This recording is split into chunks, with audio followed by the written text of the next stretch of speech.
종료기념 특강에 참석해 주셔서 진심으로 감사드립니다. 저는 이병철 교수님의 제자이면서 경제학과에서 강의를 하고 있는 최은경입니다. 먼저 경제학과의 종료 교수이자 사제지가 되신 지혜명 교수님께서 축사를 준비하셨습니다. 근무하고 있는 지혜명이라고 합니다. 오늘 이 자리에서 그 이병철 교수님에 대한 그 수사가 아무리 많고 좀 부족하다고 이렇게 생각을 합니다. 그럼에도 이제 자리가 자리만큼 여러분께 한 말씀 올려드리겠습니다. 저 역시 오늘 이 자리가 축사를 하는 자리가 아니라 이병철 교수님께서 벌써 교정을 안 하시는구나 하는 아쉬움을 말씀드리는 그런 자리가 되겠습니다. 제게는 참 스승으로서 그리고 또 선학으로서 그다음에 동료 교수로서 모든 부분에서 의연하게 계시는 분입니다. 이병철 교수님이 강원대에 계셨던 사실은 과거 박정희 정권 때 저희가 알았던 임자 시인의 존재만큼이나 소중하고 너무 자랑거리였습니다. 따뜻한 마음하고 냉철한 분석력으로 경제학의 어머로서 그리고 민생을 지향하는 경제학의 선구자로서 자리하셨고 일관되게 연구하는 자세를 가져주셨던 분입니다. 그렇지만 강단에만 머물지 않고 연구원만을 몸소 실천하시는 분으로서도 유명하신데요. 세종도서 우수학술서로 선정된 세월호가 남긴 절망과 희망, 이 지필 사례에서와 같이 현장에도 깊이 박아주시는 그런 분이셨습니다. 그리고 대한민국 학술원 국문학 우수 학술도서로 선정된 안보개발국가를 넘어 평화복지국가로 또 한국의 민주주의와 자본주의를 집필하시면서 민주화 복지를 위해 고민하는 성각자의 고뇌를 담아내기도 하셨습니다. 후학들에게는 방향과 동력을 주셨고 교자들에게는 경제학의 참된 방향을 제시하시면서 참 사람도 살아가는 모습을 가르쳐 주셨습니다. 교수님 제자들은 이제 이성 세대로 성장하여 바른 모습을 보이면서 살고 있습니다. 과거 이병철 교수님 스승께서는 사교의 정보를 가장 합당하게 논문으로 정리하는 현재성을 가졌다라고 칭찬하는 부분이 있습니다. 그러면 문제하고 후학들한테 너무 삐자리였고요.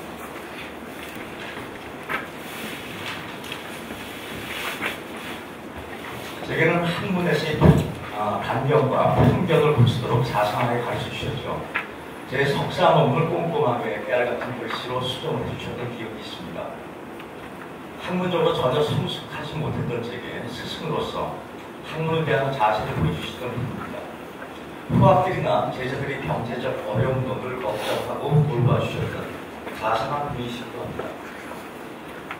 제자, 후학, 동료들에게는 아쉬움을 남기는 자리겠지만 이제 이병철 교수님은 강원대학교라는 공간을 넘어서서 우리나라의 모든 후학과 동료들에게 그 봄을 넓게 받아주고 감싸는 넓은 세상으로 가신다는 기대와 기원으로 충만한 자리이기도 합니다.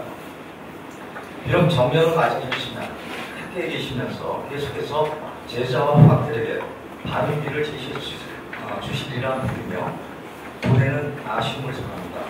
건강하시고 그 의연한 기계에 온데 퍼져나가기를 기원합니다. 제자 후학 동료 교수로서 인생만을 전합니다.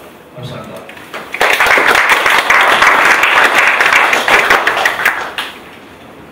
세월호 참사 때 간의 모임에서 이병철 교수님과 같이 활동하시고 세월호가 남긴 절망과 희망의 공편자이신 시인이자 스포츠학과 박기종 교수님을 모시겠습니다. 네, 박기종입니다.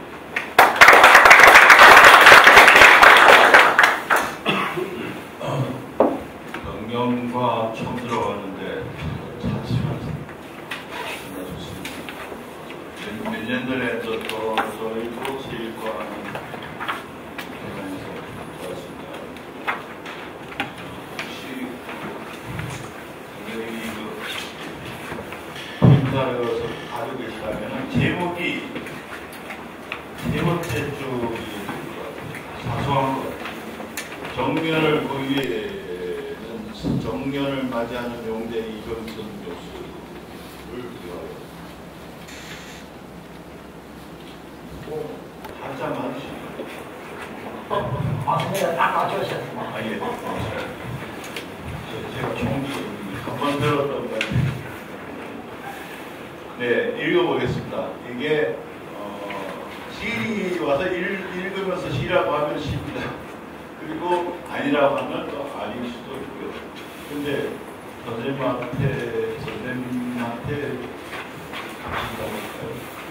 그런 시를 제목이 사소한 것으로 선생의 오늘과 내일을 말할 수 있을까?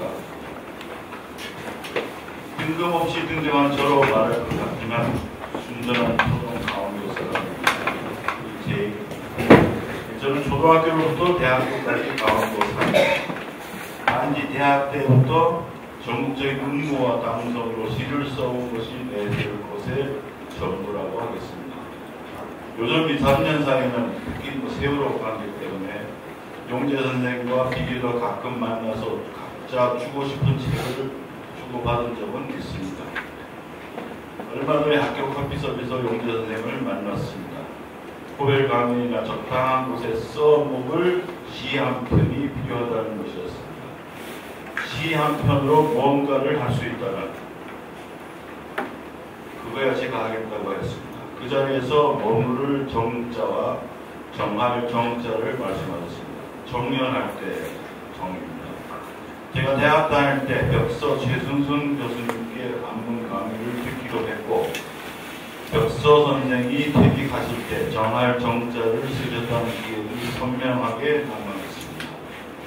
이 또한 사소한 것으로 큰 그림자를 드리는 것이 아니겠습니까? 얼마 전 경향신문 12월 2일자 27편에 선생의 공부하신 약사라 할까 벚꽃 청신의 공부들이 실렸습니다. 배우고 익히는 공부를 좋아했다로 시작하는 그런데 맨 끝에는 느닷없이 다음과 같이 끝납니다. 청바지 느낌표. 나이 60 정도는 되어야 귀담아 듣기도 하는 말이라고 생각합니다. 그러니까 사소한 것으로 일생일대의 마무리와 새로운 인생의 시작과 지속이 몽땅 이 한마디에 담겨있다고 생각합니다. 청이 청춘은 반은 바로 시는 지금입니다. 청바지입니다. 고맙습니다.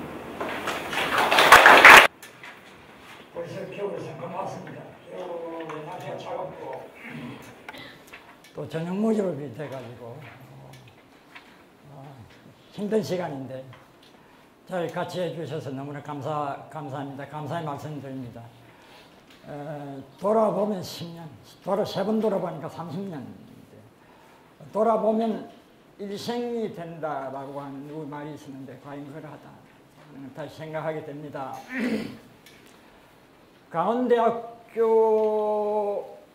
강원대학교를 위해서 저는 별로 한 것이 별로 없습니다. 한 두세 개의 기억이 있습니다.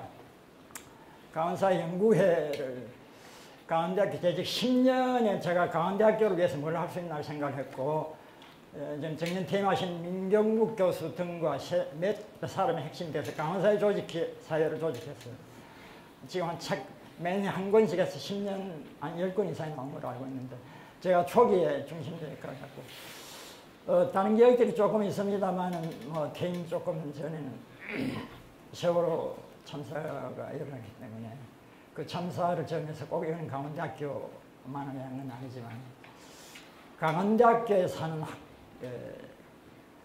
교수라는 자 아들이 이 사태를 어떻게 보고 해야 될까? 이거는 의식은 좀 적었고 그냥 몸이 움직였다고 말해야 될 것 같은데 거기서 뜻이 부합했고 아마도 전국적으로 드물게 교수들이 모임이 우리 박정희 교수님은 같이 오셨습니다만 가만히 있지 않는 강원대 교수 모임에서 간의 약칭에서 활동했습니다. 그런 기획들이 조금 강렬하고 간의 모임 교수들, 간의 동기들과 보낸 시간 영원히 남을 것입니다. 강원대학교 당국과 강원 우리 경제무역학부 경제학과에 대해서 깊이 감사드립니다. 제가 통상 저를 뭐 전국구 교수다 이런 누가 별칭을 주던데 제가 뭐 전국구도 저는 아니고요. 강원대학교에서는 그런 많은 일을 못했기 때문에 주로 받기만 했습니다. 사실 정년은 굉장히 다행스럽고 행복한 일이고 정년을 하지 못한 많은 사람들이 있고 시대가 그러하여 지병으로 그만두기도 하고 죽기도 하고 또 사회운동으로 헌신하다가 죽기도 하고 제 동료들도 저 얼마 전에 또 김병건 제 동료가 저하고 같은 학번인데 추모식이 있었더군요. 제가 가지를 못했는데 그거를 한 사람들이 있었습니다. 저는 용기가 부족했고 제가 잘하는 수 있는 게 공부였구나. 그래서 뭐 조금 했습니다. 성생을 잘 만났고 저한테 가보냈습니다. 그러나 성생이 길하고 달라서 헤어졌습니다. 제가 제 공부길을 스스로 걸었습니다.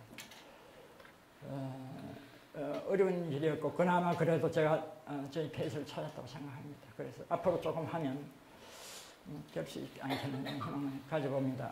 오늘 본 강의의 주제는 뭐 30년 이렇게 했는데 저한테는 뭐 또 여러 가지 그 시간에 분기점들이 있었기 때문에 뭐 30년 동안 여기에 매달렸다 하기는 어렵고 상당 기간 동안 제가 고민하고 쓰고 말하고 강의했던 그런 주제예요. 강원대학교에서도 뭐 상당한 부분은 다 이 주제를 제가 강의를 했다고 생각을 합니다만은 강의하지 못한 부분도 있고 또 여러 퍼즐들을 쏟아냈기 때문에 그걸 맞추는 부분에 대해서 제가 마지 못한 부분도 있고 그래서 오늘 강의는 지난 시기 동안에 제가 한 이야기들 쓰고 말하고 가르쳤던 것을 정리하는 의미도 있고 또 제가 새롭게 시작하는 부분에서 조금 디딤돌이 될 수 있는 몇 가지 요소들을 조금 추가한 그런 내용들이 되겠습니다. 제가 30년 이야기를 했지만 제가 아는 게 있겠습니까? 다만 다시 공유하고 다시 또 공유하고 다시 또 같이 나아가는 그런 디딤돌로서 제가 마지막으로 나가는 강원대학교에서 또 한 가지 봉사를 할 수 있다면 이런 것이 봉사겠구나. 두 가지 마음이 있었습니다. 하나는 나갈 때는 흔적 없이 사라지는 것이 예의다. 그 생각이 있었고 다른 하나는 그건 아니지. 그래도 마지막 기회의 기회인데 한마디 하는 게 좋지 않아? 네가 뭐 했는지 모르는 사람들 수탁이 많은데 두 가지 생각이 왔다 갔다 했습니다. 후자가 오늘 제가 쓴 자리가 되었습니다. 보통 요즘은 다 PPT로 합니다. 간단히 요약해서 하는데 내용이 많고 제가 좀 요약을 하고 싶은 생각이 있어서 강연문을 만들었습니다. 그래서 많은 부분은 좀 읽어나가는 이런 형식이 될 것 같고 대단히 오늘 요즘 하는 형식으로는 매우 불친절한 방식입니다. 저 강의는 다 프레젠테이션으로 오래전부터 다 해왔고 또 홈페이지에 올리고 이렇게 해왔는데 오늘은 주로 학생들을 위한 이렇게 행하지만 약간의 까다로운 부분도 있고 해서 이야기 어려운 대목도 너무 없지는 않은데 어쨌든 PPT를 제공해 드리지 못해서 좀 죄송스럽긴 합니다만 그보다는 시간이 지금 굉장히 제약되어 있기 때문에 PPT를 이렇게 하기에는 시간이 너무 예산 제약이 너무 센 상황입니다. 그래서 좀 주로 1년 형태로 그렇게 하려고 생각합니다. 자본주의 다양성과 학문의 교훈이라는 것 자체가 과로 연결되어 있는 주제인데 이 과를 어떻게 보느냐에 따라서 이 범위가 엄청나게 넓어질 수도 있고 그 과라는 것을 한국 모델의 교훈을 설명하는 전제적인 원리로서 자본주의 다양성을 이야기한다면 대단히 좁아집니다. 가능한 이야기를 많이 펼치지 않으려고 했는데 제가 약간의 정리한 욕심 좀 있어서 이야기가 좀 퍼져 있습니다. 그래서 자본주의 다양성에 대한 이야기는 좀 넓게 모양이 좀 잡혀 있고 조금 더 초점을 두어서 강조하고 간 부분은 한국 모델과 연결되어 있는 이런 부분으로 되어 있습니다. 지금 시간이 6시 반 이렇게 해서 1시간 정도 말씀드릴 수 있는 건데 되겠습니다. 본 강의 내용으로 들어가도록 그렇게 하겠습니다. 왜 자본주의 다양성인가, 어떤 의미의 다양성인가, 자본주의 다양성론의 시각에서 한국 발전 모델을 어떻게 파악할 수 있을까, 어떤 다양성론이 한국 발전 모델의 이론적 기초를 제공하는가, 한국 모델의 궤적과 특성은 어떤 것이며 그것이 오늘의 우리에게 어떤 영향을 주는가, 이런 정도의 주제가 문제다 이렇게 생각합니다. 다양성에 논의가 지금 대단히 부상하게 된 이야기는 제가 한 4가지 정도 정리를 했는데요. 그것만 보시면 될 것 같습니다. 베를린 장벽의 붕괴로 인해 가지고 자본주의 대 자본주의 경쟁의 구도가 부상을 했고, 두 번째로는 미국식 자유시장 자본주의 일극수렴론, 그것의 오만에 대한 비판적 문제의식이 두 번째라고 볼 수가 있고요.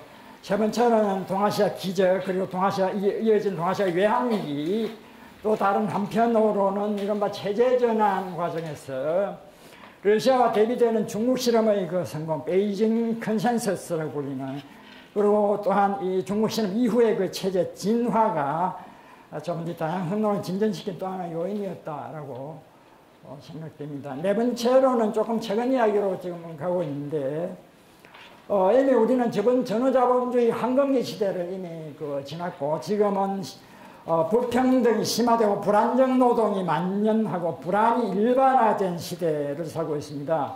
새로운 불평등을 설명하면서 자산 불평등과 지대추구, 금융화가 중요한 요인으로 부각되어 있고, 지대추구 자본주의와 주거 자본주의가 자본주의론의 다양성론에서 활력을 불어넣고 있습니다. 이런 상황과 조건 위에서 첫 번째로 비교 제도론적 시각의 다양성론이 홀소스키스의 이분론, 제도적 보완성을 핵심 개념으로 까는 그 이분론이 상당히 인기를 끌었고, 그 이후에 이건 비판을 이제 많이 받았습니다. 마치 피케티가 한번 불평등론으로 뜨고 나서 피케티를 가지고 이제 또 새로운 판을 벌리듯이, 홀소스키스가 자본주의 다양성론에서는 그 나름의 하나의 다양성 판을 벌리는데 큰 역할을 했고, 이후에 여러 이론들이 연구와 경제 연구들이 나타났습니다.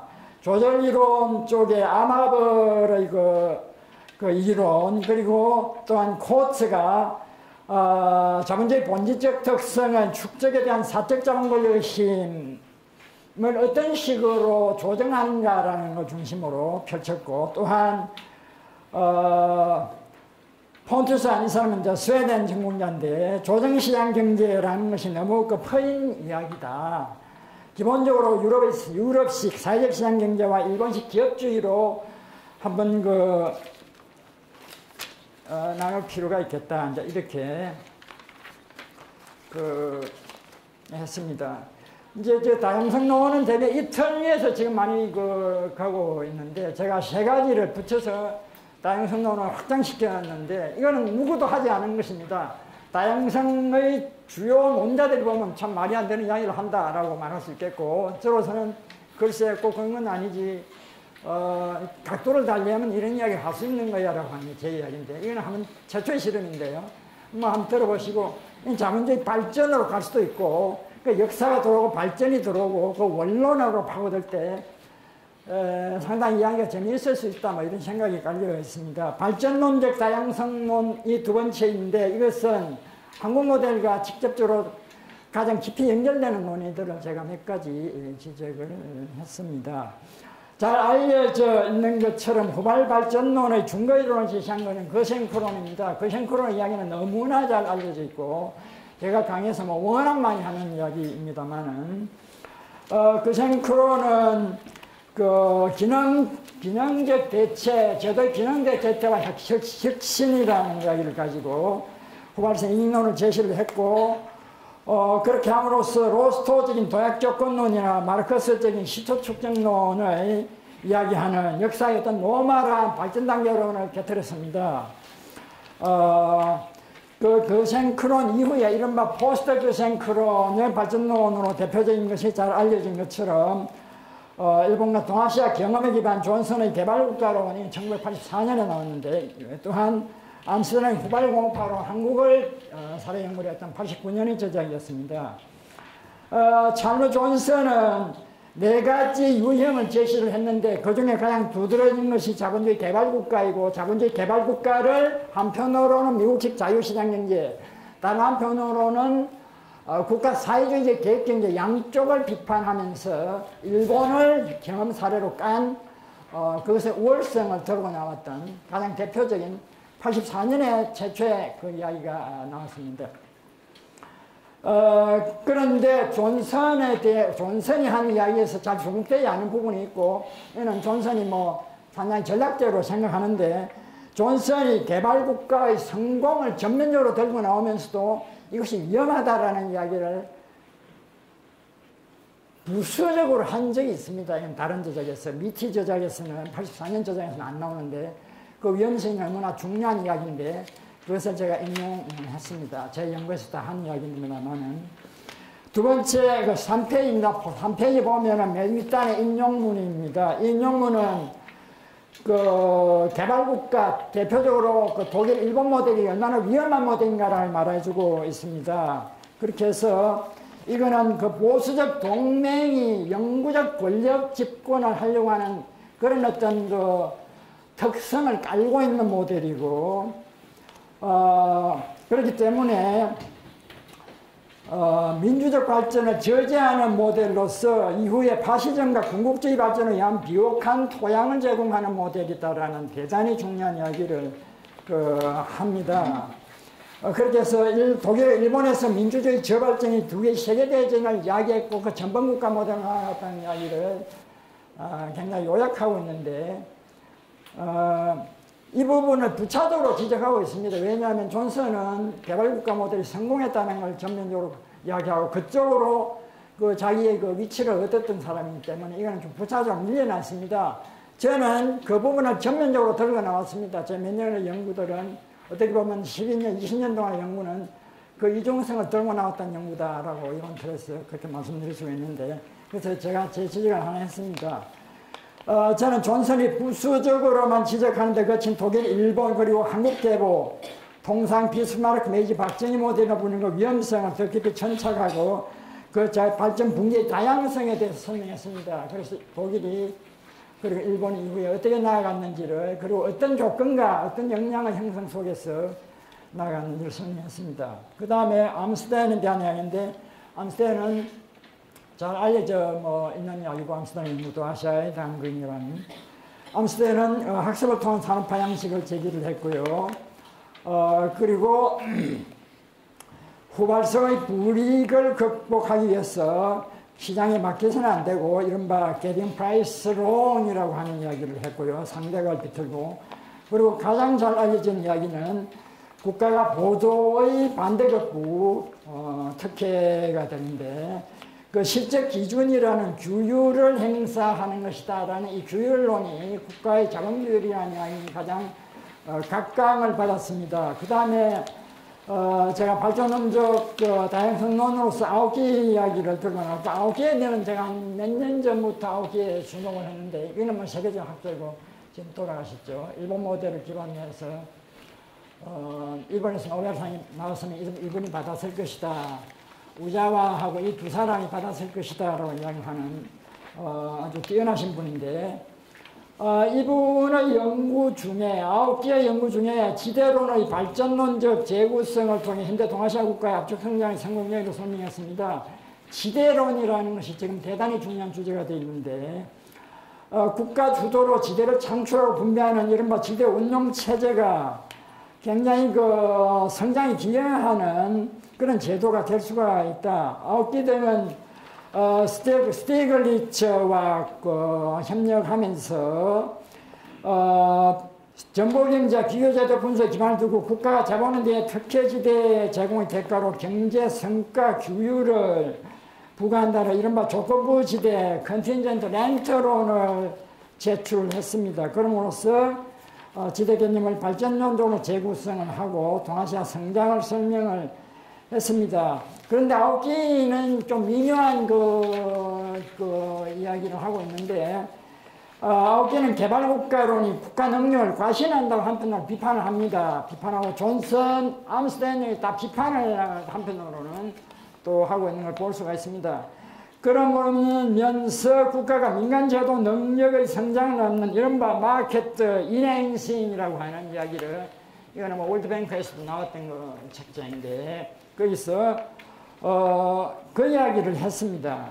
그래서 개발국가적 접근과 시장 정강, 그 용어가 조금 그렇긴 한데, 시장 제고라고 해도 좋고, 시장 정진이라고 해도 좋고, 그래서 두 접근의 차이를 또 가져가는 이런 식의 연구를 하고 했습니다. 또한 중요한 것은 한국의 그 길과 관련해서도 대단히 중요한 이야기를 아우기가 했는데, 개발국가의 이후 진화의 두 가지 경로에 대해서 아우기가 이 연구 흐름이나 이 그 동네에서는 가장 중요한 지역 중에 하나라고 저는 보는데, 그 탈추격, 개발국가의 탈추격 경로로서 상반국가 경로와 퇴행 경로에 대해서 이야기를 했습니다. 그래서 염두에 두고 있는 것은 일본이고 한국이 퇴행 경로로 가고 있다고 설명을 했습니다. 제가 개발국가 퇴행 경로라는 이 그 인식을 제가 전면적으로 9개의 이야기를, 국이 거의 말년의 9개의 지적인데 이걸 받아들였습니다. 그래서 한국이 가고 있는 길을 지금 박근혜 씨도 마찬가지고 이 개발국가의 퇴행 내지는 타락의 길로서 파악을 했습니다. 그 다음에 세 번째로 역사적 다양성론인데, 이 역사적 다양성론과 관련해서는 서너 가지 이야기를 제가 했는데요. 여기서 약간 점프를 해서 한 두세 가지 정도 조절학파에 대한 이야기하고 칼레츠키 이야기를 제가 이야기하고 싶습니다. 조절학파에 대한 이야기는 널리 알려져 있는 이야기고, 제가 강의에서도 늘 하는 이야기고, 칼레츠키 이야기는 제가 제 저서에서도 이야기는 했습니다만은 제가 한 2, 3년 사이에 칼레츠키를 책을 굉장히 깊이 읽었고, 카드시를 제가 더 깊이 써야 되겠다는 생각 지금 가지고 있고, 작년 이후에도 칼레츠키 연구를 조금 더 해보고 싶은. 그러나 칼레츠키는 원래 덩어리가 컸기 때문에, 어떤 부분을 이제 좀 포착하느냐 하는 게 제가 고민했는데, 오늘 말씀드린 것이 그 내용입니다. 이 부분은 사람들이 잘 주목하지 않았던 부분이 되겠습니다. 조절학파 4페이지 상단 부분 조절학파에 대한 설명입니다. 조절학파는 마르크스를 이어받아 자본에 의한 노동 착취가 일어난다고 보지만 제로섬 강제는 아니라고 생각합니다. 이 학파에서 이유는 반드시 생산임금과 생존임금의 차이로 나타나지는 않습니다. 전통적 견해이고 이죠. 생산성, 이윤, 고용, 임금이 함께 증대하는 선순환의 역사적 축적 체제가 가능하고 또 출현했다고 이야기를 합니다. 임금이 비용 변수로만 간주다는 이른바 외형적 축적 체제, 마르크스는 이것만 봤다라고 이야기를 합니다. 대량 소비가 없는 내포적 축적 체제, 대량 소비를 동반한 내포적 축적 체제, 임금 생산성이 연동된 포도주의가 바로 그것을 말하는 것입니다. 오늘날 금융주도 또는 금융화 축적 체제, 지식 기반 축적 체제 이런 이야기들을 조절이론에서 다 풀어놓고 있습니다. 오늘날 포스트 케인즈적인 이윤주도 또는 임금주도 또는 소득주도 성장체제로, 이거는 뭐 지금 문재인 정부가 국정 정책 기조로서도 이제 갖고 들어왔던 내용 중에 하나이기도 한데, 그 핵심적 내용은 제가 보기에는 조절이론에서 이미 제시를 한 거 아니냐 이런 생각이 있고요. 자, 그 다음에 칼레츠키로 넘어갑니다. 마르크스 경제학의 전통에서 자본론의 한계를 넘어서 그 긍정적 유산을 새롭게 발전시킨 학자였습니다. 그는 케인즈에 앞서 유효소요론을 제시한 것으로 알려져 있고, 그러나 칼레츠키는 수의 계급적 구조에 대해서 말합니다. 이것은 주류 거시경제학에서는 흔적이 없는 부분인데, 또한 칼레츠키에 와서 비로소 자본론과 다르게 유량 개념으로서 이 투자, 이 개인의 세계하고 연결되는 것인데, 투자와 기업자본, 금융 접근의 용이함, 그리고 과정적 지배, 마르크스 자본론은 경쟁의 세계인데, 과정적 지배 등 마르크스 자본론의 한계를 돌파하는 기초 개념이 등장하며 케인즈 경제학과 교류하는 접점이 만들어집니다. 이건 일반적인 그 가르치기 세계인데 제가 여기서 주목하고 싶은 것은 파시즘에 대한 가르치기 이야기입니다. 파시즘에 대해서 가르치기가 이렇게 이야기하고 있습니다. 파시즘의 중요한 기능 중에 하나는 완전고용에 대한 자본가의 반대를 제거하는 것이다.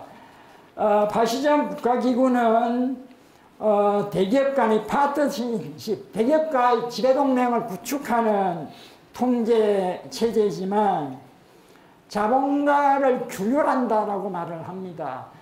어떻게 해서 나치즘이 뉴딜보다 더 빠르게 실업을 극복하고 완전고용을 실현했는가? 뉴딜은 전쟁 이전에 완전고용을 해결하지 못했습니다. 38년에 특히 굉장히 경기가 떨어지는데 전쟁으로 들어가면서 그걸 극복합니다. 이 부분에서 나치즘은 뉴딜보다 우월했습니다. 뿐만 아니라 나치즘은 바이마르 공화국의 실패, 바이마르 공화국은 외압과 내압의 양면 외압, 양면 그 압력에 쪼달려가지고 긴축의 압박에 밀려 있어서 확장적 정책을 못 썼습니다. 쓸 수가 없었고, 물론 이거는 하이퍼 인플레이션 때문에 그러기도 했지만, 정반대의 그 정책에 잡혀 있었기 때문에, 이른바 황금족체에 잡혀 있었기 때문에, 바이마르 공화국이라는 게 왜 붕괴했느냐, 이건 굉장히 중요한 주제이고, 교훈인데, 그 실패 지점을 나치즘이 해결해 가는 부분이 있습니다. 어떻게 해서 파시즘 또는 이 나치즘이 대중을 획득하는가? 이것은 대단히 중요한 주제가 되는데, 그 부분의 일단을 가르치기가 이야기를 하고 있습니다. 파시즘적 관치자본주의가 대기업과의 파트너십에 기반하면서도 자본가에 대한 규율 능력을 갖고 있다.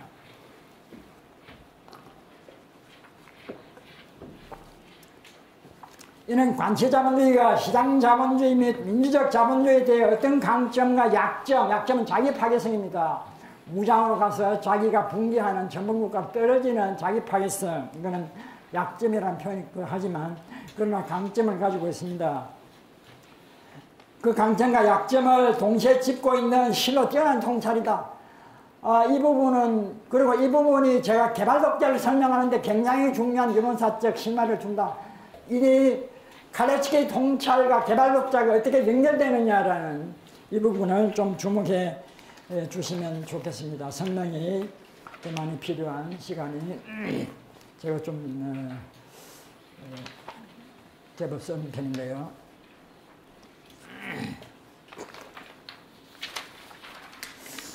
5페이지에서 조금만 설명드리면 자본주의 다양성론에 대한 이야기는 대체로 끝이 날 것 같습니다.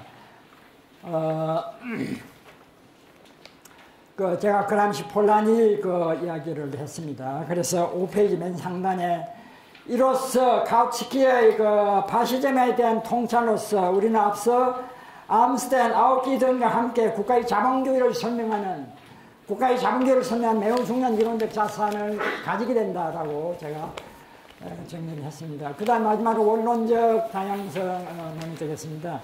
우리는 리카도는 지대의 불로소득을 비판한 인물입니다. 우리는 리카도 이후에 자본주의 비판경제학이 노동 착취를 중심으로 한 비판, 마르크스가 대표적 논자입니다. 노동 착취를 중심으로 한 비판과 지대 추구 또는 지대 수탈에 초점을 둔 비판, 헨리 조지로 알려져 있고, 헨리 조지는 주로 토지만 가지고 했는데 토지뿐만 아니라 생산수단의 사적 소유 자체가 지대를 타치한다라고 하는 통찰로 나아간 홉선이라든가 그린이라든가 베벌렌이라든가 페비안도 그런 요소를, 페비안 사회주의자도 그런 이론적 요소를 가지고 있는데 그 중요한 흐름이 있다는 것을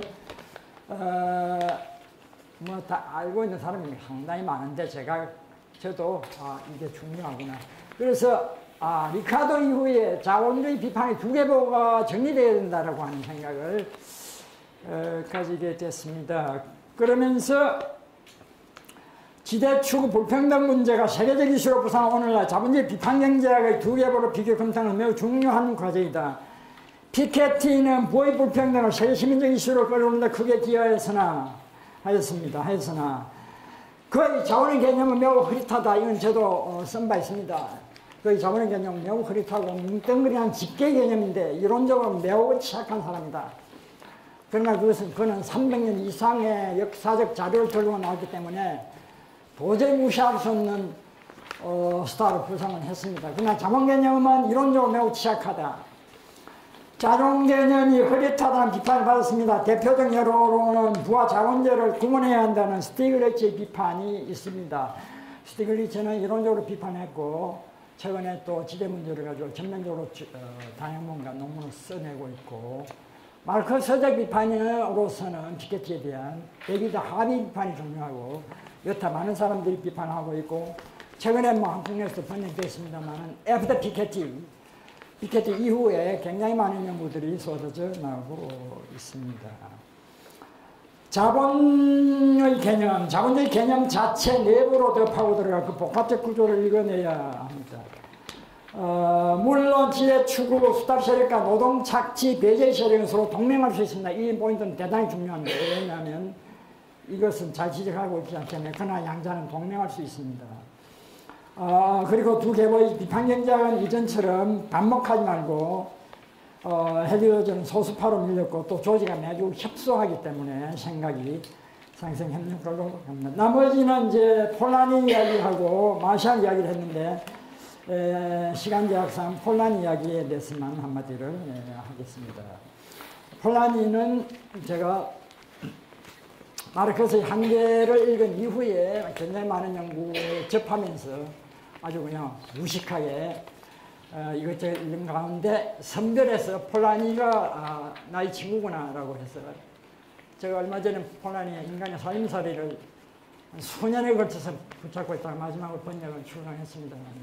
그 해제도 썼습니다만 폴라니는 시장대 사회의 구도에 입각해서 노동, 토지, 화폐의 무리한 과잉 상품화를 추구하는 자기조정 시장의 유토피아적 공상적 성격을 비판했습니다. 그는 고삐 풀린 자유시장주의가 낳은 뿌리 뽑혀 떼거리가 된 대중들, 매스들, 기아의 규율에 내몰린 대중들이 파시즘의 온상이 된다는 귀중한 통찰을 주었습니다. 제가 폴라니적 모순이라는 말을 수차례 썼는데 제 제작에서도 무차례 썼습니다만 한국의 문제이기도 하기 때문에 오늘날 세계가 균열의 시대 미국 정치에서 트럼프의 출현은 폴란의 이중운동으로 설명이 가능해 보입니다.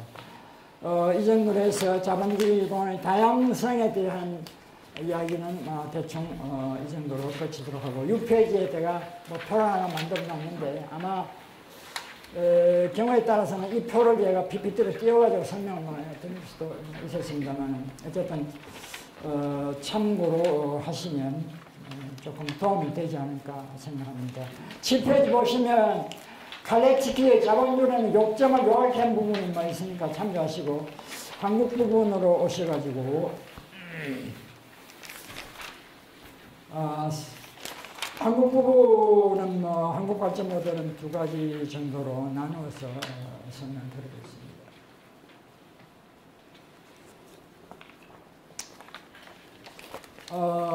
시대 상황에 대한 말을 한마디쯤 하고 있는데요.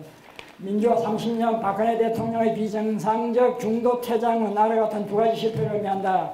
첫 번째 이 실패가 가장 중요한 문제였고 헌정 유린으로서 헌재의 탄핵 판결을 낼 정도가 첫 번째 사유에 속한다 이렇게 볼 수가 있겠습니다.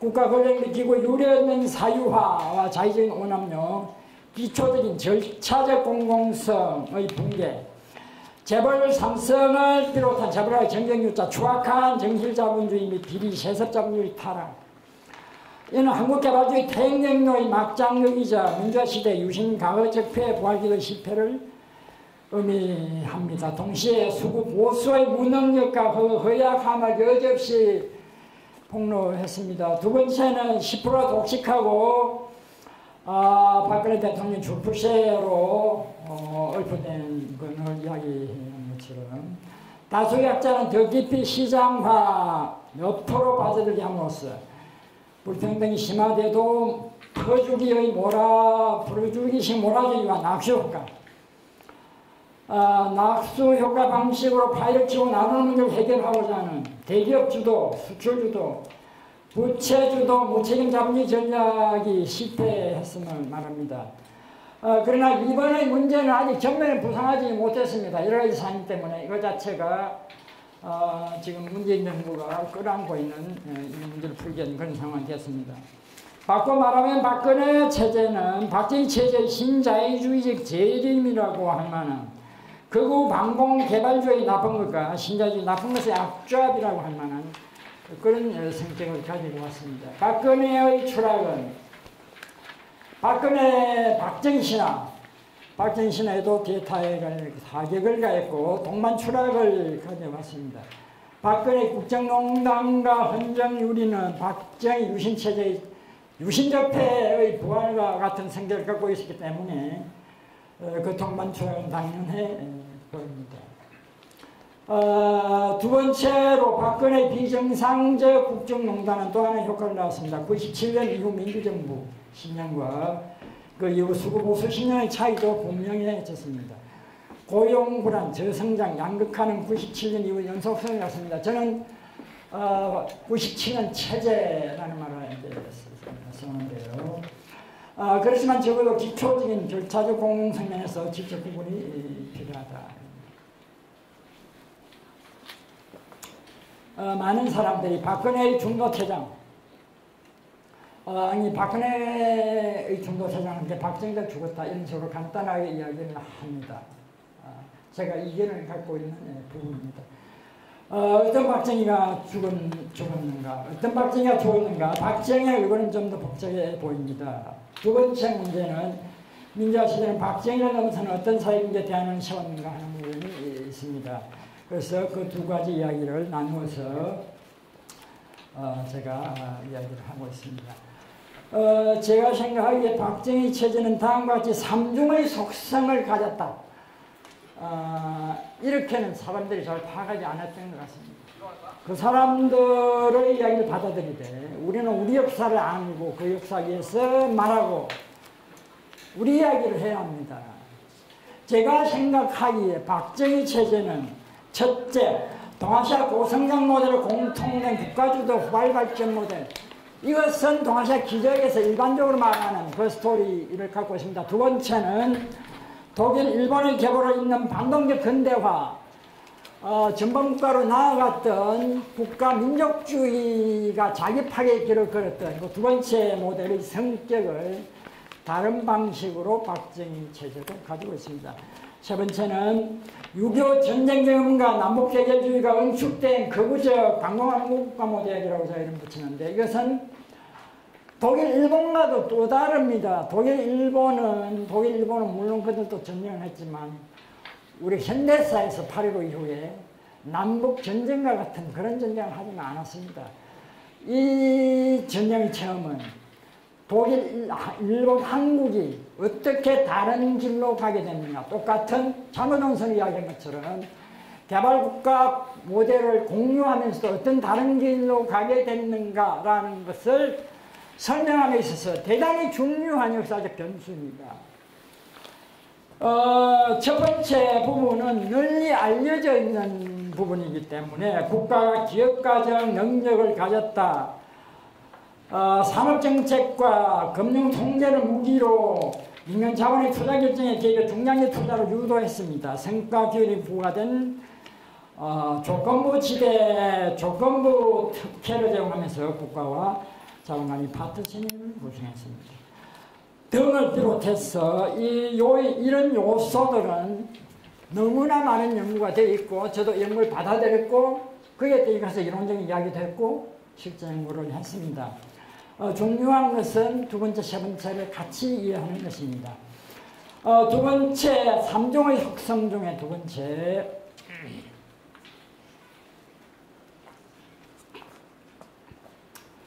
두 번째 요소는, 속성은 국가재벌동맹이 주도한 조직자본주의 고도 성장 능력을 가졌다와 함께 체제의 자기 반성력, 자기 문제, 자기 모습을 쳐다보고 그것을 그 굉장히 균형력을 세우는 그런 걸 하지 모른다 말이죠. 이 체제 자체가. 그렇기 때문에 이 모델의 중앙에는 엘리트들이 계속 권력을 장악하게 하는 보수적 동맹이 존재하고 민주적 발전을 저지하고 파시즘과 군국주의 발전을 위한 비옥한 토양을 제공한다고 하는 존슨의 지적이 적절하다. 첫 번째로는 박정희 체제는 독일, 일본 국가와는 또 다른 예외주의. 이 예외주의라는 말은 저는 조금 들어두실 필요가 있는데 역사, 사회학, 정치, 사회학 이런 부분에서 예외주의라는 미국을 이야기할 때 가장 많이 이야기합니다. 미국 예외주의. 정치학에서 많이 나오는 이야기죠. 아메리칸 exceptionalism. 어떻게 해서 미국에는 사회주의 정당, 사회민주당 정당, 유럽에 다 있는 3자 그 3파티 시스템 이 없고 얘 2개 정당밖에 없느냐.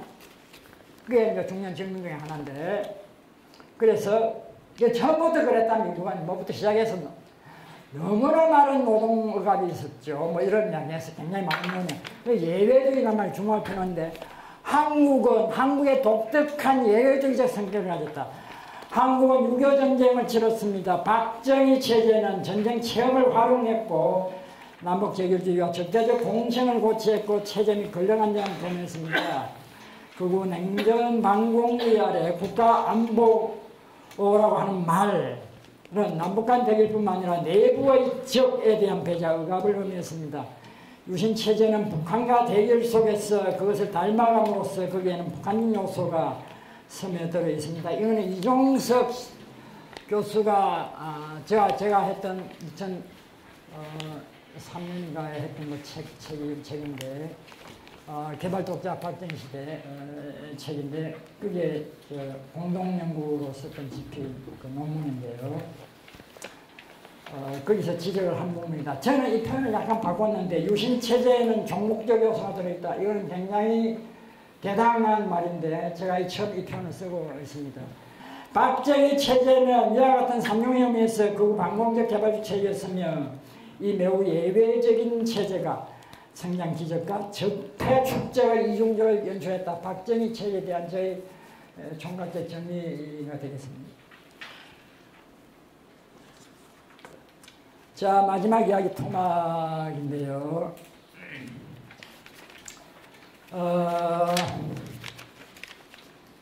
바꾸 말씀드리면 또 하나의 불편한 진실에 대한 이야기인데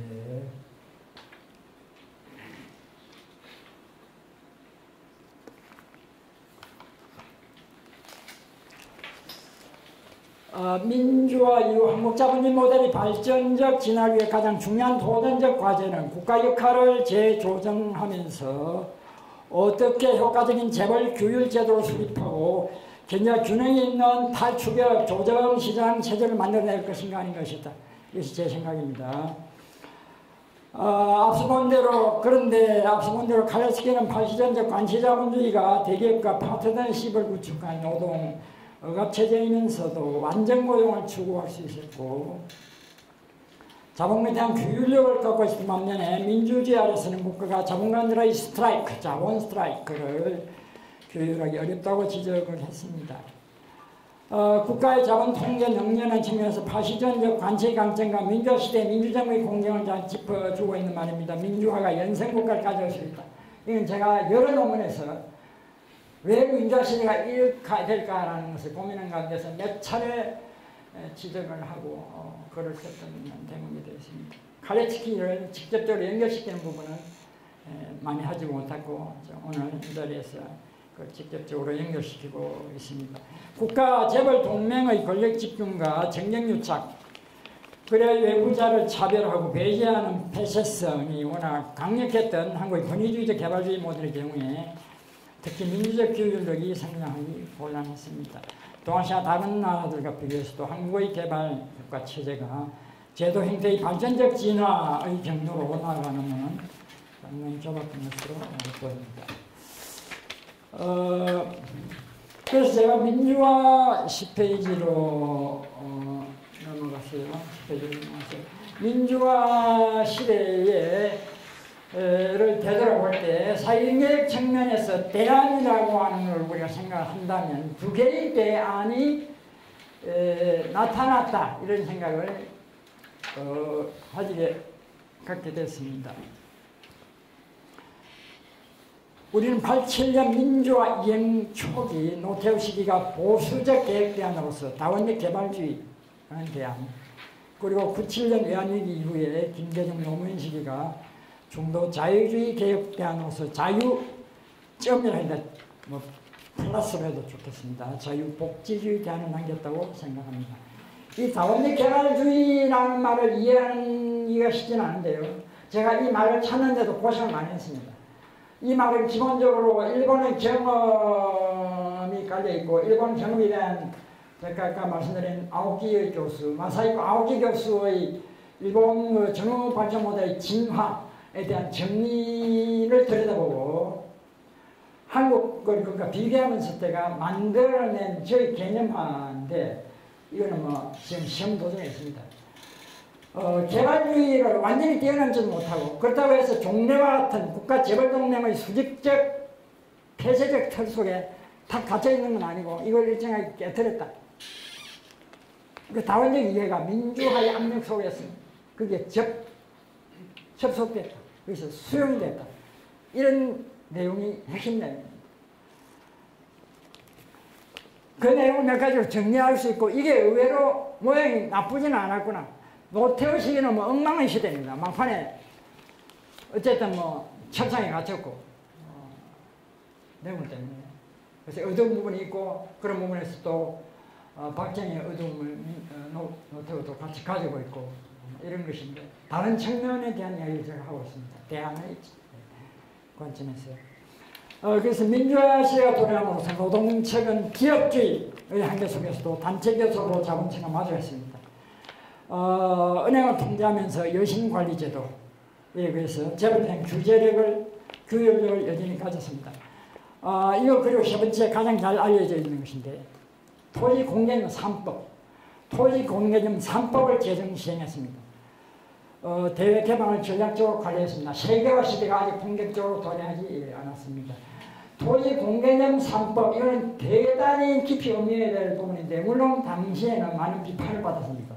특히 그 시기에는 경실련이 열심히 활동했고 이 부분은 제가 보기에는 3년대가 전혀 따르지도 못하는 대목이라고 보는데 경실련이 특히 이 부분을 중심적인 사회적 이슈로 제기를 했고 또 압박을 했고 그래서 경실련이 보면 되는 이거 참 희미한 거다 이게 이 정도밖에 못해가지고 뭐 한계에 대한 얘기가 엄청나게 많이 있었습니다. 다 좋은 이야기인데 제가 지금 돌아보니까 이야 한국 역사에서 이런 정도가 만들어졌던 게 참 참 희한하구나. 근데 뭐 민주 초기니까 민주화 아래로부터 민주화의 동력이 살아있었다.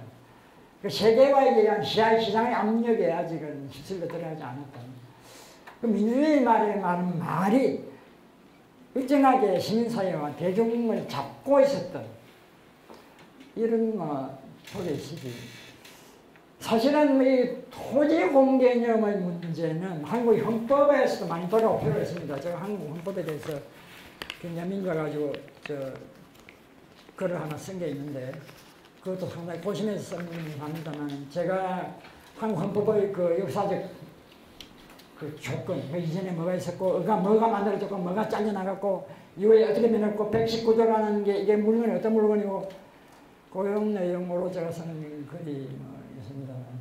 거기서 보니까 토지 공개는 이거는 민족운동 과정에서 굉장히 중요했던 임시 정부의 헌법 강령에 굉장히 중요한 대목으로 들어가 있는데 48년 재헌법에서 날아갔습니다.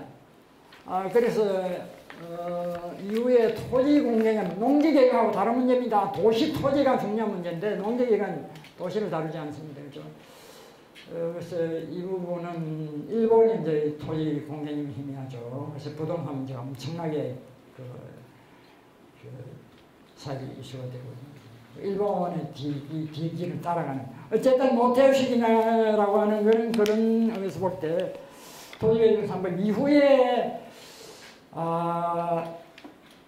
김대중 정부가 이걸 완전히 이제 푸는 거죠. 그래서 어쨌든 내가 그 다음에 그렇게 해서 다음과 같은 조직 체제가 작동을 했습니다. 아주 국가재벌은행 관계, 대중소기업 간 상생적 하청관계, 완제품 부품산업 관계 등에서 위험공유와 조정시장 경제의 작동 방식이 개선되었습니다.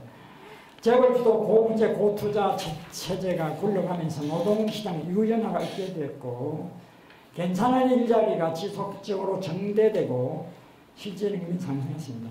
소득 분배가 개선되었고 소비 구매력이 증대되었습니다. 부동산 투기가 규제되었습니다. 대외적으로 개방이 관리되었습니다. 그에 따라서 수출과 내수가 공진했고 고투자 성장이 일어났고 유연화가 규제된 고용 확대가 일어났고 가계 저축이 늘어났습니다. 이와 같은 거시경제 효과가 선순환을 이룬 축적체제가 작동했습니다. 투자 주도와 소득 주도, 수출과 내수가 공진하고 선순환을 일으켰습니다. 지금 문재인 정부가 소득 주도 성장을 하는데 제가 보기에는 민주화 시대의 소득 주도 성장은 소득만이 이거를 유구한다 이런 소리는 아닌데요. 그런 내용을 가진 시대, 노태우 시기가 그런 부분이 좀 있겠구나. 진작에 제가 그런 생각을 하게 됐습니다. 이상이 노태우 시기에 다원적 개발주의라고 붙일 만한 그런 축적 체제와 조정 양식에 대한 설명도 있고, 그 다음에 자유복지주의라는 말, 이것도 제가 창안한 말인데요. 자유더하기 복지인데, 경제부문에서는 시장이 전문적으로 들어왔습니다. 시장이 들어오는데, 그것이 다른 불평등, 그에 따른 불평등과 불안, 이런 부분을 복지로 커버하는, 이는 유럽의 제3의 길은, 유럽식 제3의 길이 그러한 것인데, 우리는 유럽의 제3의 길은 영국만으로 복지 바탕이 진작에 두텁게 깔려있는 속에서 그걸 깎아먹으면서 이 짓을 했는데, 한국은 그 바탕이 없습니다. 그죠? 그 바탕이 없는 속에서 이제 뭔가 이런 거를 이제 그런 요소들을 생산적 복지가 들어오는 이런 모양이 되었습니다. 그래서 자유복지주의라는 그 말을 붙였습니다. 외환위기 이후 김대중 정부는 본격적인 시장기양 더하기 복지 확대 계획을 추구했습니다. 이 계획의 성과로서 오랜 관시경제 폐해와 규율 공백의 상태, 재벌에 대한 벗어났습니다. 대마불사 신화가 무너졌습니다. 정치적 노동 기본권이 신양되었습니다. 87년 노동체라고 하는 것, 노동체제라고 하는 것이 해체되었습니다. 사회적 합의되어로서 노사정위원회가 가동되었습니다. 그리고 생산적 복지 이름으로 국가복지가 획기적으로 확대됐습니다. 고성장과 고용정대로 저복지를 대체해온 이전의 개발주의의 기본적 방식이었는데요. 이것은 이미 오랜만적 방식을 넘는 중요한 전형적 변화가 있는 것 같습니다. 그러나 국가, 기업, 은행의 관계, 대중소기업 관계, 완제품, 부품의 생산 관계 등에서 이전의 위험공유와 조정시장 양식이 해체됐습니다. 노동은 유연화, 고용불안, 고용정체라는 새로운 상품화 상황으로 빠져들었습니다. 부동산 규제 정책들이 거의 전면적으로 완화되거나 폐지됐습니다. 전면 개방으로 취약 부분이 심각한 타격을 받았습니다. 수출 독주, 투자 양극화, 저성장, 불안정 노동 확대와 불평등의 심화, 가계부채의 폭증, 가계저축의 시대가 개발이 되었는데 가계부채의 폭증, 그리고 부동산 투기로 이어지면서 악순환, 선순환과 악순환 환경에 빠진 축적체제가 모습을 드러냈습니다. 과잉시장 자유화의 의도 결과를 방어하려는 생산력 복지가 턱없이 과소했습니다. 김대중 정부는 이른바 폴라리즘 모순에 빠졌습니다. 노동과 토지와 금융을 전부 시장으로 풀었습니다. 이 모순을 제가 폴라리즘 모순이라고 불렀습니다. 김대중 정부는 이른바 폴라니즘 모순에 빠졌습니다. 대중이 불안에 휩싸였습니다. 누군가 그것이 비록 권위주의라 하더라도 그것이 비록 파시즘이라 하더라도 내를 불안에서 건져준다면 내가 그걸 지지하도록 하겠다 라는 분위기가 깔리게 됐습니다. 어떻게 해서 민주화 신념이 무너지게 됐는가 하는 통찰을 위해서 제가 이야기하려고 하는데, 민주화 주도 세력, 민주정부 신념 세력은 전혀 그렇게 이야기하지 않으려고 하고 자꾸 논쟁이 지점이 됩니다. 자유복지주의 노선은 노무현 정부에서 5년의 시간을 더 가졌습니다. 참여정부는 정부서의 추진, 복지 확대, 경제부양책, 절제 등에서 전향적 변화를 이뤄냈습니다. 그러나 이전 시기 계획의 경로진들 문제가 가볍지 않았습니다. 비정규직 사용의 자유화와 기업별 노조의 한계가 맞물리면서 저임금과 고용 불안정 노동이 만성화됐습니다. 일관성 있는 부동산 정책과 금융화의 탈규제로 치솟는 집값을 잡기가 쉽지 않았습니다. 과잉시장과 가소복지 간의 모순, 폴라니즘 모순이 재생산되었습니다. 이상에서 자유복지주의하고 다원적개발주의, 민주화시대 대안이라고 한다면 두 가지 대안이 출현한 것 같고, 문재인 정부가 이 두 가지 대안을 들여다볼 필요가 있겠다, 이런 이야기였습니다. 그 11페이지부터 결론을 이야기하고 있는데, 사실은 제가 결론 이야기하지 않아도 제가 지금까지 한 이야기를 보면 무슨 이야기를 하는가 아마 좀 이해를 하시지 않나 싶은데, 좀 속도를 빨리 내가지고 진행을 했기 때문에 아마 이해가 좀 안 되시는 부분도 있으실 것 같고, 모르면 좀 개선 슬슬 넘는 약간의 요약을 몇 문장을 제가 정리를 했습니다.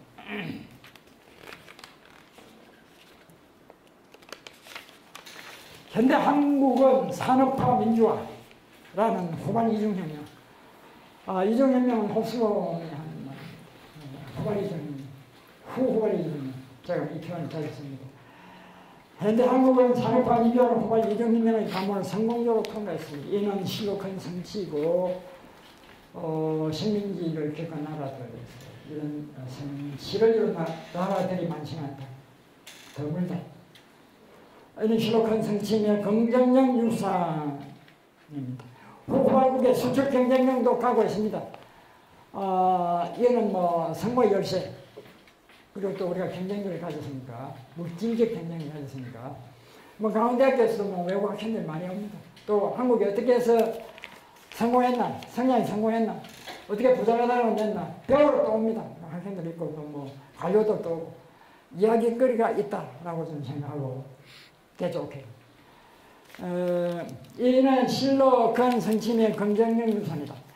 후발국의 수출 경쟁력도 갖고 있다. 그러나 이 성공 속에는 절반의 진실만을 담고 있다. 또 다른 진실이 있다. 오늘 우리는 산업화 시대의 거구 방공개발주의와 민주시대 시장주의 또는 신자유주의가 난 이중적 폐의 유산도 물려받았습니다. 정형유착과 비리 정신주의가 그 방공주의와 신자주의 양자 모두를 짙게 관통하고 있습니다. 산업화 성공한 자, 주류 세력들, 산업화 성공한 자 세력들은 그 방공개발주의 연승과 그 배제와 억압의 적폐를 보고 있는가라고 제가 이제 묻는 것입니다. 특히 인용해놨는데 이 부분은 조이제, 이분이 굉장히 유명한 교수죠. 하와이 대학에. 이분이 주도하고, 이분과 조이지 교수, 조이 교수와 함께 미국의 하버드 대학 한국학연구소, 에커트 유명한 사람도 특히 김성수 연구로 유명한 분이신데, 이분도 같이 공편한 한국의 건너 기적의 과정이라고 하는 조선교사에서 나온 책이고, 영문으로도 출간되어 있습니다. 그 리딩 페이퍼가 조이제 교수가 쓴 책입니다. 개발국가론으로 전체를 관통하고 있습니다. 개발국가가 성공 스토리를 전면적으로 깔고 있고, 그 위험성에 대해서 한마디도 하고 않는 대단히 위험한 페이퍼다. 제가 그렇게 봤고, 제가 쓴 논문과 글에서 몇 차례 비판했습니다. 이 자리에서 다시 한번 이 사람을 비판합니다. 두 번째 문장인데 독일과 일본의 경험을 이야기하면서 독일과 일본은 저 하드라인 저 라인을 그어놨습니다. 독일과 일본은 제국주의 모델을 채택하여 국가의 위신과 위대성, 저 국민의 경제와 자부심을 제고했다라는 이 문장을 아무런 거리비 없이 쓰고 있습니다. 민주화 성공론자, 다른 한편 민주화 성공론자, 민주정부 옹호론자들은 민주화 시대의 민주주의 허약성, 그 연성국가적 성격과 시장적인 폐해를 보고 있는가, 이제 또 다른 측면에서 제가 드린 질문이 되겠습니다. 민주화 세력은 박정희에서 노태우에 이르는 수구 보수정부 시기 사회경제 대안을 능가하는 대안을 세웠다고 자부할 수 있는 민주화 시대, 또 30년이 됐기 때문에 한번 곳곳에서 얘기도 하고, 또 제가 보면은 사회정책학회, 사회정책학회 충격학술대회가 또 복지 쪽에 있어서 기조강연을 해달라고 요청했어요. 거기서 준비 때문에 또 그걸 다시 한번 또 홍보하게 됐는데, 오늘날 민주화 시대라는 게 뭐냐, 그걸 깊이 고민하면서 노태우 시대라는 게 생각보다 만만찮구나. 87년 체제 전반 시기, 물론 노태우 시기는 감옥에 들어가면서 끝이 납니다. 그러나 그 초기에 민주화 독립이 살아서 있음으로 해서 산업화의 그 유산과 민주화의 독립이 만나가지고 뭔가 물건이 만들어지는 것 같다라는 생각, 그게 하나 있었고, 97년 이후는 세계화 시장이 워낙 거세게 왔고, 사실은 뭐 김영삼이 지금 이거는 일을 저질렀기 때문에 김대중 정부가 그걸 뭐 별 수 없지 않았던 부분도 있었지만, 김대중 대통령의 생각 자체도 변했습니다. 김대중 대통령의 경제 사상은 또 제가 연구를 한 부분이 있습니다만, 한국에서 가장 중요했고, 한국의 자생적 경제학의 민족 경제론의 박인철 선생이 김대중과 만났기 때문에 상호 침투한 부분이 있습니다. 민족 경제론과 대중 경제론. 그래서 김대중 대통령의 생각의 경제 사상이 변했다. 이전에는 뭐 상당히 독일 모델, 일본 모델 이야기를 많이 했고, 옥정노트에서도 자기 그 글이나 옥정노트, 김대중 옥정노트는 굉장히 중요한 저작이고 훌륭한 저작인데, 저도 정독을 했는데 옥정노트에서 이미 독일, 일본 모델이 우리 길이다라고 말합니다. 한국은 아시아의 독일이 되어야 된다. 이거는 뭐 김대중 저작 전면을 읽어보시면 제가 두 차례 읽었는데 그 이야기는 무지하게 많이 합니다. 미국 가서 변했습니다. 독일, 일본 모델이 죽었습니다. 그래서 미국이구나. 미국 이야기를 합니다. 많은 영향이 있었겠죠. 또 그때 미국이 떴던 시기입니다. 90년대, 10년대 유럽에 밀려 나갔죠. 독일 모델 다 죽었다고 했던 시기. 그 영향을 받았던 것 같습니다. 그런 자기 생각의 변화와 그리고 IMF 위기라는 그 상황, 그리고 또 뭐 대선에서 표를 얻어야 되니까 이런 요인들이 합쳐서 그 사람의 생각이 바뀌었습니다. 대중경제론에서 DJ노믹스는 크게 변한 패러다임이 변했다. 그렇게 봤는데, 그래서 그렇게 하면서 97년 이후에 자유복지주의가 저는 매우 허약하다. 이제 이렇게 생각하는 것이죠. 그래서 그 말씀을 드리고요. 12페이지에 맨 상단 부분에 만약 우리가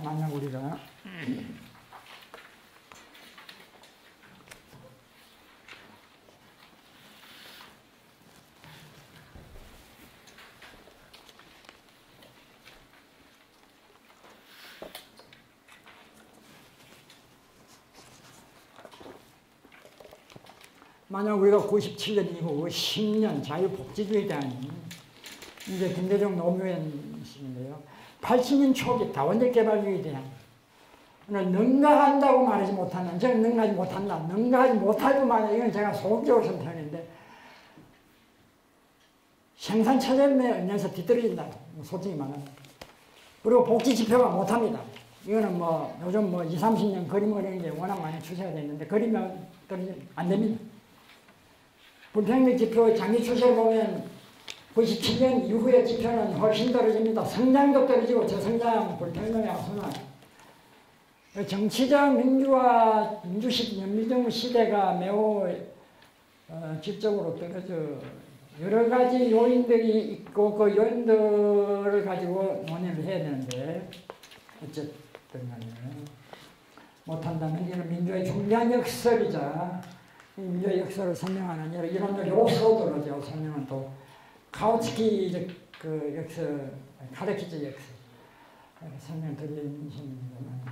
민주의 중요한 역설이자 불편한 진실이다. 그런 얘기 했습니다.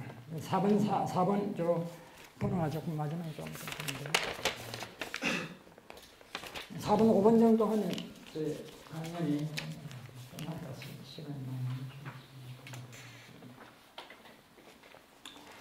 한국 발전 모델의 궤적을 돌아볼 때 박정희 시대는 주로 일본식 개발주의 모델을 롤 모델에 주로 인도 세계화 시대는 주로 미국식 시장 모델을 추종했습니다. 그런데 일본과 미국은 통상적으로 이해되는 것과 달리 자기 나라의 역사적 계획감을 통했다. 뭐 잘 알려져 있는 거죠. 미국은 뉴딜이 있습니다. 루즈벨트 뉴딜.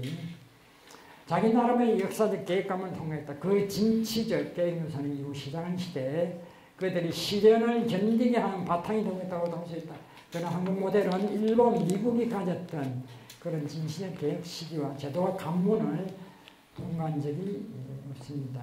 한국은 일본이 보여준 바, 전후 일본이 보여준 바, 발본적 재벌 해체.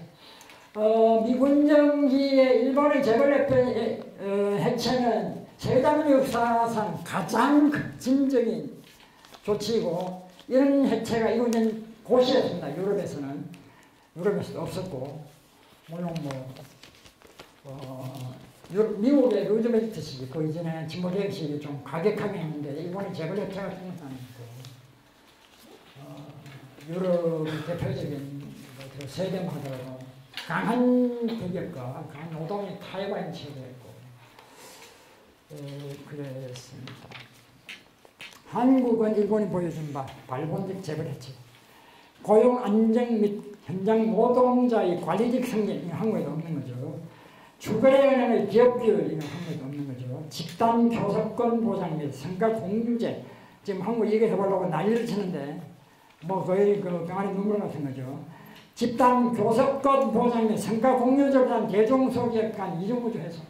그리고 원래 중소기업이 담합협력을 하면 공정거래법 위반입니다. 그래서 예외로 다 해놓은 것이 이미 일찍이 일본이 욕심냈고 거기는 진작이고 한국은 지금도 못하고 있고 공정거래법에 제대로 안 되어 있습니다. 중소기업들도 공정경쟁 경쟁으로 중소기업 담합은 깨어지는 거죠. 이대되는 거죠. 이 부분도 김상조 교수가 등장했으니까 빨리빨리 해결을 할 것으로 기대는 합니다만 어쨌든 대중소기업은 이런 구조에서 수직적 관민협력, 개발주의의 핵심되는 거죠. 수직적으로. 국가재벌이. 수직적 관민협력을 넘어서는 관료적 다원주의. 이 관료적 다원주의로 진화. 이 말은 9개의 표현인데 제가 여기서 다원주의라는 말이 좋은 말이구나 가져와서 다원적 개발주의라는 제동을 만드는 건데 관료적 다원주의의 진화 등을 가진 적이 있는가 이렇게 생각했습니다. 없다 이런 게 아니고요. 또 시장의 시대, 미국이 보여준 바와 같이 엄정한 반독점법. 뭐 미국의 반독점 전통이라는 건 뭐 세계 최고입니다. 유럽은 매우 약하고 왜냐하면 강한 노동하고 타협 구조이기 때문에 인정하는 거죠. 인정하면서 타협해서 뭐 타협이 자기들끼리만 먹는 게 아니고 이른바 포괄적 이해, 포괄적 지표를 가져서 자기들만 하는 게 아니고 사회 전체를 퍼지게 만드는 거죠. 뭐 복지 확대 이런 게 대표적인 것인데. 엄정 반독점법 이거는 그 19세기 20절 초에 완전히 뭐 스탠다드 오일 같은 걸 쪼가리는 식으로부터 시작을 해서 뉴딜까지 일어난 채무자 우호적인 파산법 이것도 뭐 미국이 뭐 최강이죠. 파산법 이거는 열린 시장이 아주 중요한 것이죠. 그래서 이 경쟁 시장이 공정하다 말할 때 그 공정성의 내용을 읽어야 되는데 채무자, 채권자, 부채가 있을 때 어떻게 해결하느냐. 굉장히 중요한 그 부분이 되겠습니다. 진작에 미국은 채무자 우호적인 타산, 우리는 뭐 많은 나라들이 다 채권자 완전히 빛을 끝까지 이제 받도록 그죠. 완전히 정계가 불가능하게 만드는 거죠. 완전 원시적이죠. 채무자 우호적 타산법이 존재함으로써 패자부활이 가능하고 그 시장이 열려있다라고 말하는 한 요인이 되겠습니다. 도덕적 해가 심각하겠네요. 굉장히 논란이 많은 부분인데 그것을 감수하면서도 여러 가지 장치들을 가지고 이걸 만들게 됐습니다. 또한 강도 높은 징벌적 소화가 생기고 한국에서 하는 게 이게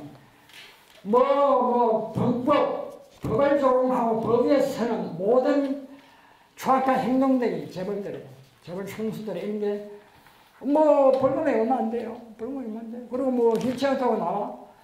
아이고, 참, 범법을 저지르는 것이 도움이 되는 것이지. 거기서 하라는 인체가 되어 있는데, 법이 껍데기가 되어 있는 상황에서, 그걸 고쳐야 되는 거예요. 그러니까 이제 미국에서는 높은 징벌적 소관에 대해서 N번 파산 같은 거 못 돼. 완전히 이거는 수십 년간 살아야 됩니다. 그리고 제목이 많으면 한 개만 그전에 고르는 게 아니고 완전히 다하게 해서 종신해서 대대손손으로 살아야 돼요. 이렇게 강력한 징벌적 소환의 생계도 한국 이것만 제대로 가지고 와도 재벌을 규율할 수 있다고 보는데 잘 못하는 거죠. 겁이 나죠. 강도 높은 징벌적, 그리고 높은 법인세 미국이 굉장히 높죠. 조세 역사, 재정 역사를 잘 들어볼 수 있는데 미국이 의외로 법인세가 물론 이전에 비해서는 그리고 잘 아시는 지금 구글이라든가 조선의 법이 많죠. 그것도 굉장히 중요한 싸움입니다만 우리만 하겠습니까? 요즘 또 보니까 삼성 또 이건희 또 도피하고 비자금 문제가 터져 난리던데 미국은 이런 데서 나가죠. 이건 조직은 핵심 조직인 거죠. 높은 법인세 열린 시장이 열렸다. 시장이지 열리고 닫혔다는 이야기 아니야. 엄청난 차이죠. 오픈되어 있다라는 말이 뭐냐? 공정하다라는 말이 뭐냐? 그것이 갖는 실질적 무게를 확실하게 세워야 미국식 시장 경제로 가자고 한다면 미국이 역사적으로 만드는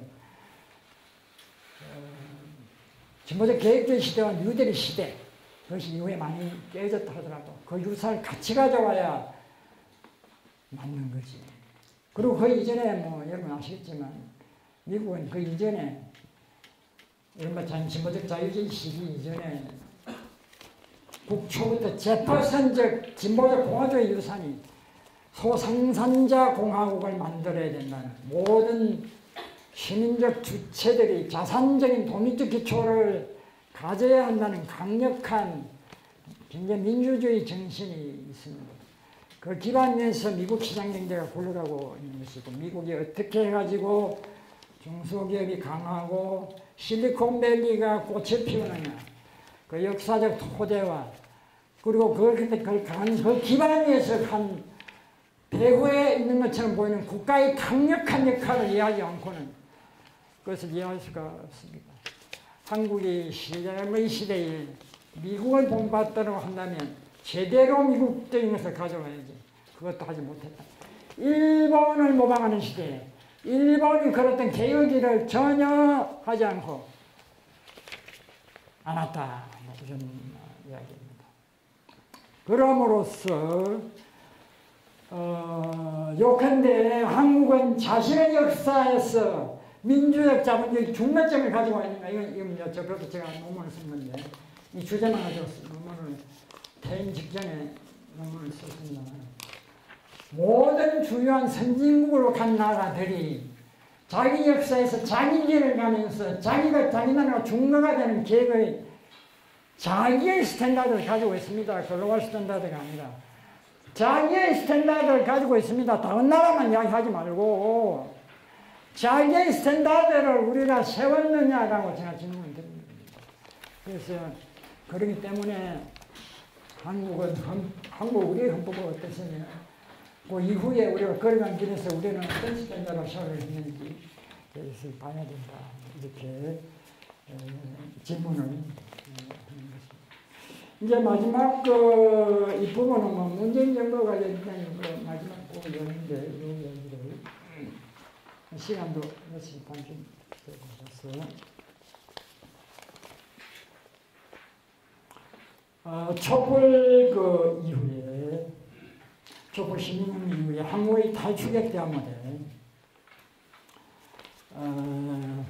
산업화 이후에 민자시대에 대한무대는 어떤 단절을 거쳐야만 출현할 수 있다. 이제 제 생각이고 어떻게 어디로 어떤 자산을 가지러 저는 읽고 싶는 거죠. 문재인 새민주정부는 한국 모델의 역사와 특성에 대해 정확한 역사의식과 문제의식을 가지고 있는 거예요. 특히 민주화 시대에 대해 자긍심을 갖대 자만하지 말아야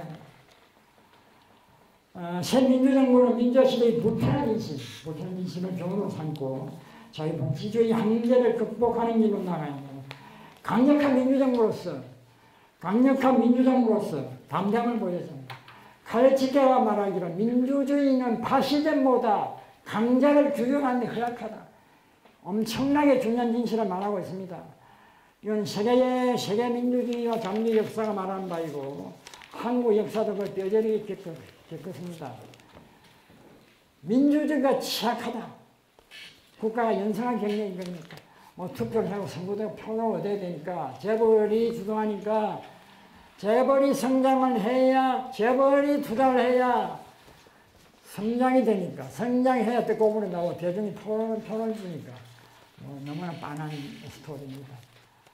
재벌이 끌려가는 재벌이 캡처된 재벌이 포획된 민주주의 민주정부 이런 꼴이 되는 건 아닙니다. 그거를 반복해서는 안 된다. 강력한 민주적인 인물이라는 말은 굉장히 중요한 말입니다. 민주적이면서도 강력하다라는 이 말이 참 어려운 말이고, 근데 그게 국가 권력만 할 수 있는 거 아니고 중요한 것은 그것에 떠받치는 힘, 그 베이스가 되는 심사의 힘, 노동의 힘, 그 힘들의 그 성장. 그런 의미에서 저는 뭐 또 오늘 제 강연에 우리 참여사의 참여연대 부설연구소 참여사 연구소에서 일하시는 주 신설신대 두 분이 와 계십니다만 참여연대에서 제가 이야기할 때만 그 이야기를 합니다만 empowerment 사회적 능력 국가 능력만이 아니라 시민들의 능력 규율의 능력 감시 능력 이게 바탕에 사회 자체가 깔려야 돼요. 그런 기반을 가지고 국가와 사회가 시너지가 일어나는 그런 의미에서 강력한 민주정부로서 담대함을 보여야 됩니다. 쉬운 말이 아니죠. 지금 제가 보기에는 문재인 정부가 담대함을 보여주지 못하고 생각하는데 오히려 연약함을 보여주고 있다. 눈치를 많이 보고 뭐 표생각을 해서 그런 건지 모르겠지만 어쨌든 강력한 민주정부로서 담대함을 보여준다. 뭐 4차 산업혁명론에 대한 이야기를 한마디 했는데 이건 너무 하도 이야기가 불문해가지고 이제 우리 우리 발전 모델 계획에 대한 비판적 성찰 위해서 이것에 대해서 제가 4차 산업혁명은 분분하다. 그 논의도 그런데 보니까 다양하구나. 미국식이 다르고 독일식이 다르다. 일본식이 또 다르구나. 뭐 여기도 다른 거죠. 4차 산업혁명의 길이 한 가지가 아니다. 기술중심주의에 현혹되지 말고 자본 권력이 일방적으로 독재하지 않도록 4차 산업혁명은 자본, 특히 대자본이 자기 잔치를 벌일 수 있는 일대저런 기회와 행제의 기회가 될 수가 있습니다. 그 길로도 열려 있습니다. 그리고 우리가 그동안 어떤 경제적 균형력, 민주적 힘을 키웠느냐에 따라서 이 또한 제가 오늘 강의는 굉장히 중요한 키워드가 다양성인데 4차 산업혁명으로 가는 길도 다양하다라고 말씀드릴 수가 있겠습니다. 자본 권력이 일방적으로 독재하지 않도록 사회적 경제 균형력과 제도 형태를 구축하는 시기하다. 이 대목의 상부 조건은 그 경로 의존적 적폐 때문에 매우 열악하다. 독일이 뭐 옛날에 독일 죽었다 했는데 지금은 뭐 그런 사람 이야기하는 완전히 또 그런 이야기하는 사람들이 다 죽은 것 같은데 독일의 노동은 사정공에서 큰 교훈을 얻을만 하다. 한국의 경우에 독일은 굉장히 사실은 가깝습니다. 우리 한쪽에서는 일본, 한쪽에서는 또 뭐 미국, 또 한쪽에서는 뭐 스웨덴, 복잡한 분들도 스웨덴이 많이 살았는데 의외로 한국은 독일과 상당히 가깝다. 분단이기 때문에 가깝다. 독일과 한국 문제가 많죠. 그런데 제 경우는 독일은 한국헌법의 유진호 씨가 특히 한국헌법 전화법을 초안할 때 독일이 굉장히 중요한 소스 중에 하나였고 한국 전통의 조성한 삼균주의에 들어서 특히 잘 아시겠습니다만 바이마르 공화국의 헌법에 재산권의 공공 복리에 기여해야 된다는 그게 들어와 그런 면에서 독일과 너무 가깝고 그리고 이제 또 그 이후에 제가 생각하기에는 뭐 김대중 대통령이 독일 이야기를 많이 했기 때문에 저한테는 또 다른 뭐 여러 가지 우리 길에서 다른 노소들이 들어와서 이것이 결합될 때 요즘 뭐 휴전 이야기를 하니까 어떤 히브리드 어떤 혼합형 모양을 가져가고 할 때 독일을 조금 더 보는 게 좋겠다. 제가 관영에 있는 참사 연구소에서 돌려낸 책도 뭐 개발국가에서 다복지국가로 할 때도 완전히 독일 한국 이야기를 해서 저희 책을 만들었습니다만 역시 김대중 대통령이 독일 노래를 많이 부르다가 갑자기 그 이야기를 그냥 이렇게 안정하고 안 하는 거죠. 그랬기 때문에 그래서 어떤 독일 이야기가 조금 우리하고 연결 좀 시킬 필요가 있다. 그 생각이 많이 있었던 터이고 그런데다가 또 4차 산업혁명에서 독일을 또 만난다. 독일이 그러니까 여기서도 4차 산업혁명을 하는 길에서도 각 나라가 자기 역사적 조건에서 자본주의라는 건 도대체가 자본한테 여지를 주는 겁니다. 자본주의를 하자는 이야기는 제가 오늘 자본의 개념, 자본주의라는 게 어떻게 복잡하다, 그 복잡성을 읽어야 된다는 말씀을 드렸습니다. 나는 자본주의를 안 하면은 뭐 이야기는 달라집니다.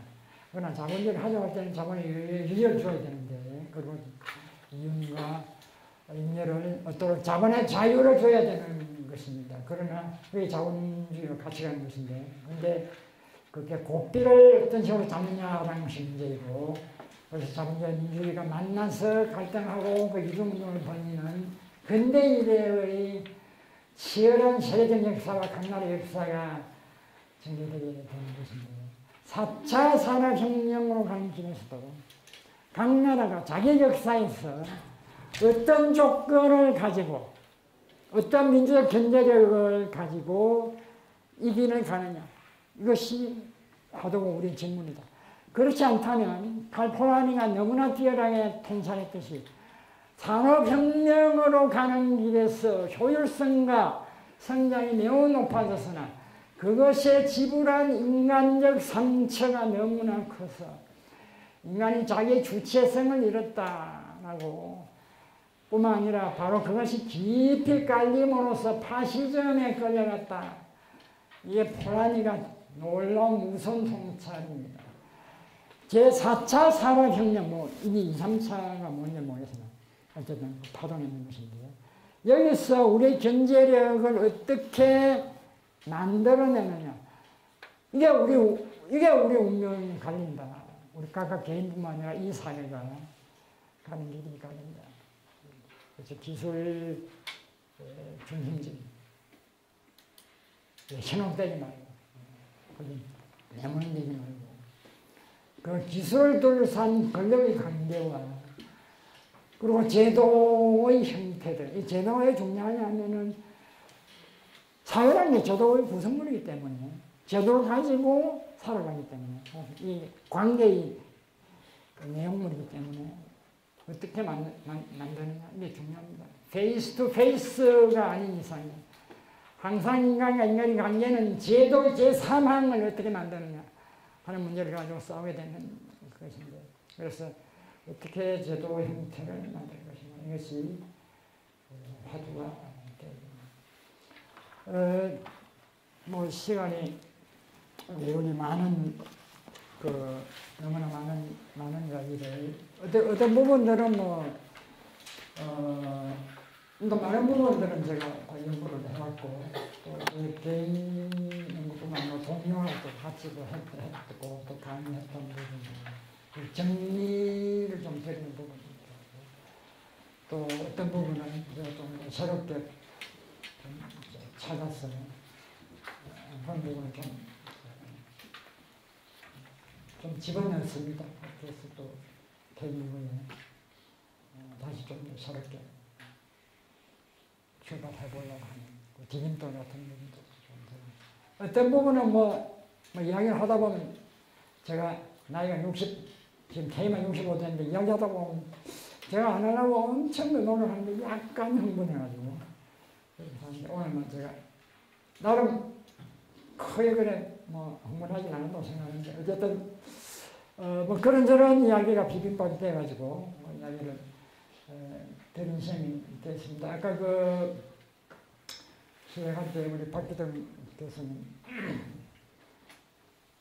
박기동 교수님의 제 축사 몇 마디가 제가 아무리 목에 힘주고 떠들어도 제가 그것을 이겨내지 못한다. 이게 슬픈 그게 문학의 힘이다. 이런 이야기가 들었습니다. 박기동 교수님 우리 세월호 참사 때 같이 참으로 즐겁고 인간이 만나서 같이 뭘 한다는 것이 기쁩니다. 우리가 뭘 가지고 사느냐는 건데 우리 강원도 와서 박기동 교수님 그리고 간핵 동지들 같이 했던 것이 너무 즐겁고 그 깃발이 청바지였습니다. 청소는 바로 지금이다. 청소는 바로 지금이다. 라는 말은 우리는 늘 죽어가고 있으며 늘 새롭게 살아가고 있다. 살아가려고 노력해야 된다는 말이 제가 강원대학교를 끝나지만 새롭게 시작을 해서 새로움을 가지고 노력할 겁니다. 욕심내지 말고 우리 집중하고 자기는 알고 조금 지금보다 조금 한 걸음 더 기도 나아가서 내가 새로운 것을 수 있도록 또 그런 과정에서 또 뭐 어쩌면 또 우리 혹시나 불행인지 우리 강원도께 내에서는 또 강원도 바깥에서 시민사회에서 또 만날 수 있겠죠. 오는 기회가 있을 겁니다. 저는 저 자리에서 역시 진탐구와 일사하는 길을 걸으려고 노력하겠습니다. 오늘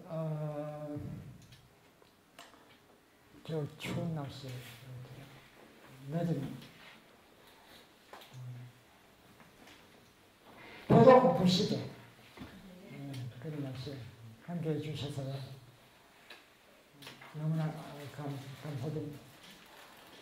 감사합니다. 제가 퇴임학년으로 이렇게 이 자리를 갖고 이렇게 말할 수 있는 기회를 갖게 돼서 함께해 주셔서 너무나 감사하고 고맙습니다.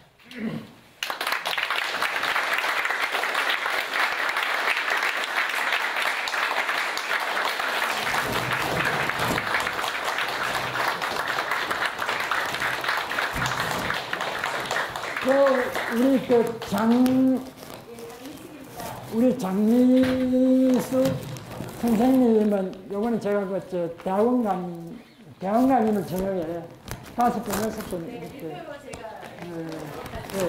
근데 이 정말 막내로 이거 돈좀 못 사는 건데.